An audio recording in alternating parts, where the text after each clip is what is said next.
Welcome to our ongoing book club. We're talking about the book Art of Returning to Love, How to Show Fear and Stress the Exit. And while the book is short, there's a lot of layers and dimensions to the material. So, however long it takes us to get through. And today we're talking about the difference between disconnection and connection. And actually, it makes a huge difference, not only in our individual lives and how things unfold and what we cross paths with, I guess I'll say it that way, but it also makes a difference to the collective pool of consciousness. So during times when there's heightened fear and constant distractions, and I don't mean to say those distractions aren't worthy of our attention, it's just that we cannot let them pull us into the quicksand and drown in disconnection. So how do we know when we're disconnected? This might sound harsh, but I will say that it's true. When we're disconnected, typically what we will feel is a sense of tension, a sense of pressure and anxiety, dis-ease, and stress and fear. I mean, those are all really kind of facets of the same ball of energy, if you will. And so while it might seem difficult to not be in a place, any one of those places or all of them at the same time, sometimes is the case. It seems difficult, but it's actually easier to walk ourselves out of that, however long that takes. And it is a one foot in front of the other practice, I will say. Um, I think that I'm going to read from one of the paragraphs here that we're so habituated to the way we think life is, that we're basically on autopilot, and it appears to be that living in a state of tension or stress or fear or anxiety is just the way it is. It's like a natural state, but it isn't. That couldn't be further from the truth. What's natural and normal is a sense of ease and connection. And we'll talk in just a moment about what it feels like to be in connection. Ease is a hint right there. But it's common to be in this state of autopilot and stress, but that doesn't mean it's normal or natural. So it's really important to be present to your own consciousness about that, because if one isn't, then it's so easy to fall into the autopilot, right? So distractions abound. They seem to always have abound in history as long as we have recorded history. I don't think it was always the case. And there's certainly distractions are abounding today as we speak. It seems impossible to live a way of life that isn't hooked by the constant distractions. That is, the distractions are inherently designed to activate fear in a human being. And the other sort of resistance to doing this work is that people tend to feel like they don't possibly have time to cultivate this connection with how many things there are to do and pay attention to and be distracted by. And all I can say is that when one finally decides to cultivate this, that you notice everything gets done, and in quite a high level, brilliant way, I might add. So as a reminder, we are connected to our source of life. Everybody is, whether they're aware of it or not, whether they pay attention to this or not. You wouldn't be alive now if you didn't have this feed of life force, if you will. It comes into the top of your head. I see it like a waterfall flowing into the top of our head in this sort of open energy center that's considered to be the crown chakra. I don't want to say some, but some people don't realize that. It's called the crown chakra. And it pours into us. Now, that before it hits us, it's pure love. It's the light, the pure light carrying pure love. When it drops into us, it mingles with our beliefs and our thoughts and our ancestral programming and our constructs and our patterns and our cultural programming, right? Or it's viral programming, experiences, traditions we've had. And at this point, the energy of pure love is diluted, right? So it would be like pouring clean water into a glass that has dirt at the bottom of it. The water won't stay clean, but rather it will turn to mud. Now, don't get me wrong. I'm not saying that your energy is mud. I'm just saying it isn't the same purity as it was before it entered us. And this is true for me too. It's true for all of us. Our work is to start peeling away and removing the rocks and the clumps of dirt that are in there by returning our programs and our cultural conditioning and our experiences, our traumas, our beliefs, returning those things to the feet of love so that they may be transformed, transmuted, alchemized back into the love that they are. It's a thing.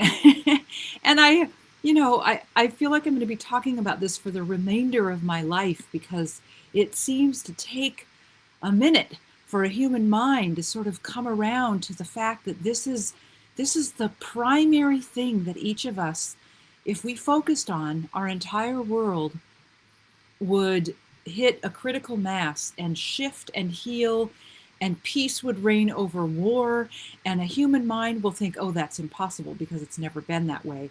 But the heart knows not only is it not impossible, it's where we're going. So it's impossible for us to not arrive to this place that we're talking about, where we're connected to love, where peace reigns over war, where harmony reigns over chaos. I mean, there's a long list of ways that our heart aches for life to be like, and this is where we're going, whether one believes that it's possible or not. My work seems to fall into this little gap where people aren't yet quite either aware or ready to accept that this is a possible thing, and that there is actually a bridge for us to walk ourselves over, but we have to engage ourselves in that. We have to put our feet on that bridge, one foot in front of the other. And, however scary it seems, because it's maybe a bridge that is unknown to our awareness, and so it feels a bit uncertain, that with every step, we're cultivating a sense of trust that was a safe step. Okay, let me take another. Okay, that was a safe step. I'm ready to take another one. And pretty soon you realize things are changing. There's a life force. There's an energy that is flowing. I'm going to speak on an individual level, but this will happen collectively too. There's an energy that is flowing through me, and I am living in a better way. My health is improving. My expression is available to me. I know what it feels like to be in connection with love. Abundance is flowing in a different way. There's, abundance is replacing lack, that kind of thing. And when I say abundance, I mean the abundance of all good things that a human being would require or desire to thrive in life, right? So what seems reasonable to me is the willingness to play with this, because it is a real thing. Even though we're so habituated to fear that it does not feel reachable or real. And I understand that. All I'm asking is for anyone who feels like this is something they're ready to give a shot, give a try to, that they trust that it is, that they will be shown, that you will be shown, right? Like, that's how I started. It's like, okay, well, this isn't working. This fear thing is not working anymore. It doesn't provide anything serving in my life as an individual or whatever's around me, and certainly in the collective consciousness. So I have nothing to lose but to give love a try, right? And one step at a time, she showed me, meaning she, love, showed me. So, I would like to, lovingly invite you to this consideration and to the willingness to just put one foot in front of the other. And even if your mind is like, whatever, I do not see where this is going, but, just ask for your mind to allow the indulgence of the playing with it, so that you can be shown. And literally, yes, you'll be shown, but also there will be evidence for the mind that there's something to this. So the mind will say, all right, okay, take another step. I mean, this is literally kind of how it goes. So when we connect, let's talk about the other side of the coin. So from disconnection, which is stressful and tension and pressure and things not working and that sort of a field, if you will. The other side of the coin, which is connection, is literally the opposite of disconnection. There is a sense of ease. There's a sense of softness and openness. And when I say soft, I just mean compared to the edginess of tension. There's a softness to being feeling at ease, right? That's what I mean by softness. I don't mean weak, right? Like the human mind will go, I don't have time to be weak.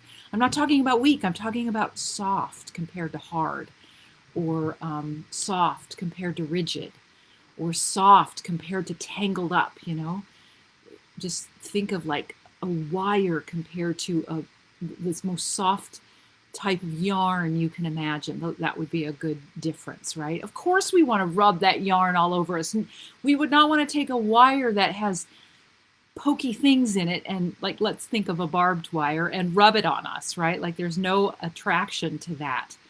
So what we're looking to do is be in a regular reminder to ourselves to invite our higher presence to flow into us, and especially into our mind, to teach us what is right and true about any given situation in any given moment, no matter the topic or the subject, including what should I do, what can I do, how can I settle my heart in regards to world happenings that are breaking my heart, right? Like, there is no other guidance than the guidance that you will get from your higher wisdom on how to walk that path. I can guarantee you that, and I don't guarantee very many things, but I can guarantee that.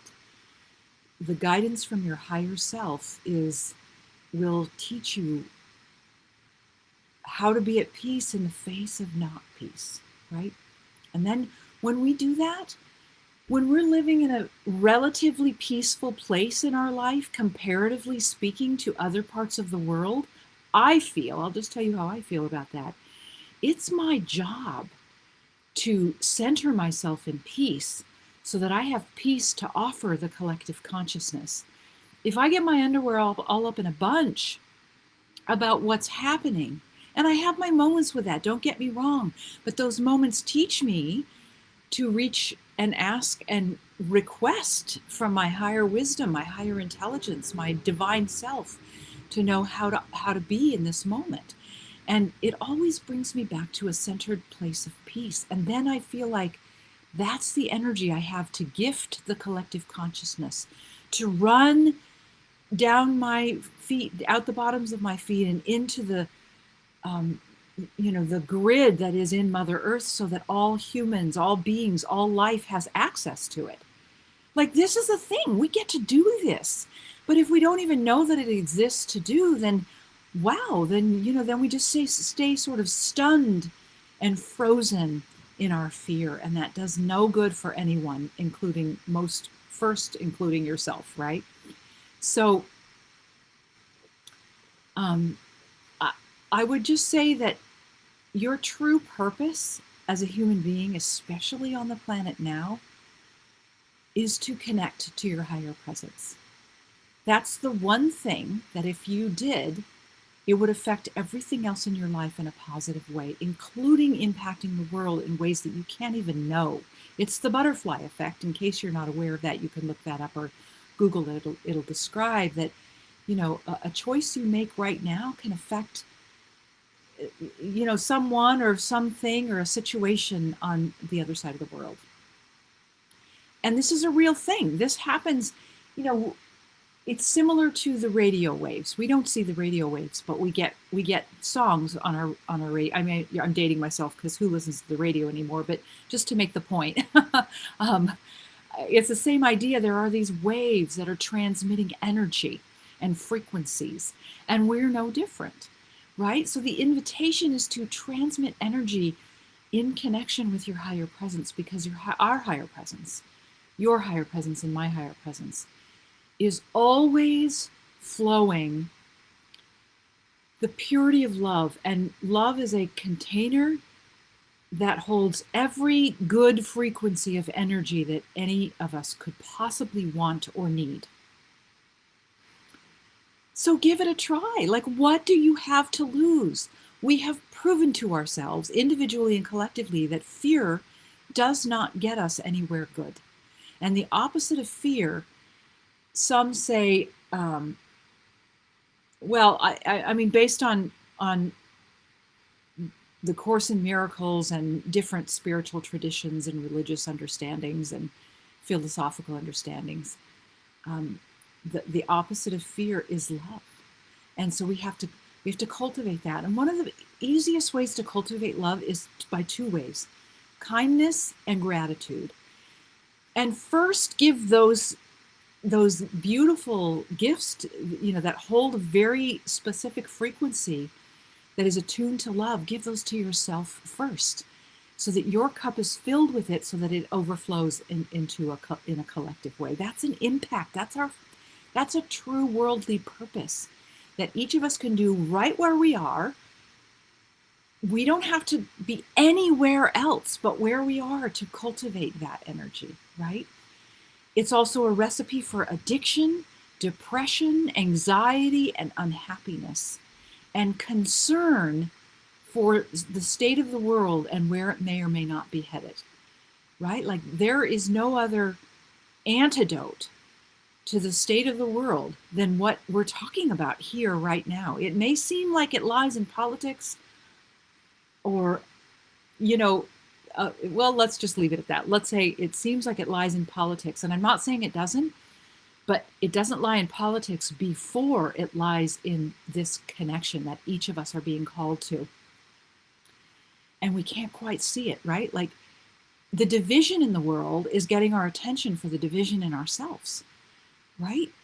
The war in the world is getting our attention for the war that's in ourselves. And when I mean war, I mean the tug of war between our head and our heart, between fear and love, between right and wrong, between integrity and not, and lack of integrity, between disconnection and connection.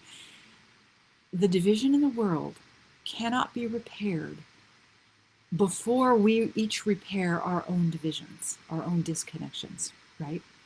So I would just offer to you that the more you invite light from your higher presence, the more you increase your light force, which is essential in this experience, in this what's the word I'm looking for, in this process, that there's nothing else more important in life, and that increasing your light force is done by making more room for light, by releasing old energy, releasing what no longer serves, releasing the divisions in ourselves. This is a big deal. This is the true meaning of healing, right? It's healing and transformation. Another word that applies to this work is transmutation, and I happen to love the word alchemy, right? Where we turn lead into gold. When we talk about, I mean, this is a real thing. The lead is our old energy. It's our disconnected, unhealed energy, and the gold is our light, right? So we're constantly bringing unhealed energy to the feet of love for light to transmute it, so that we have more room for light in our system, in our mind, body, spirit, and field. And I don't know. I mean, I can obviously go on and on about this, but I would love to hear how this lands for you. Like, is this something that you believe is so for yourself? Do you kind of go back and forth between, yeah, I like the idea, but I don't know how to get there? I mean, if that's true, it's true for all of us. I've put in the description the link to the PDF is a free version of this book, or you can jump on Amazon and grab it if you don't like to read off of the PDF. It's well priced because I don't care about making money. I care about getting the message out. You've got to get your eyes on these words, right? That lie on the pages of this book, so it can start. it's a transmission, if you've ever heard of that term before. The words actually start the process of healing and opening while reading. So please don't bypass that part, if you will. So as a quick introduction, I'm Lori Morse, and I am a 30-year practitioner of Chinese medicine and the founder and director of the Sacred Health Academy, where we walk this labyrinth of sacred healing, because it's the only way to truly heal, because all of us want peace in our hearts, calm minds, vital, energetic, healthy bodies. That is a reasonable wish and desire. And so that is what the Sacred Health Academy is, is in existence to support. So we will be back next week, same time, same bat channel, and I hope that this gives you some sort of food for thought, if you will. And I look forward to hearing what those thoughts are, what is popping for you. Okay, have a wonderful day.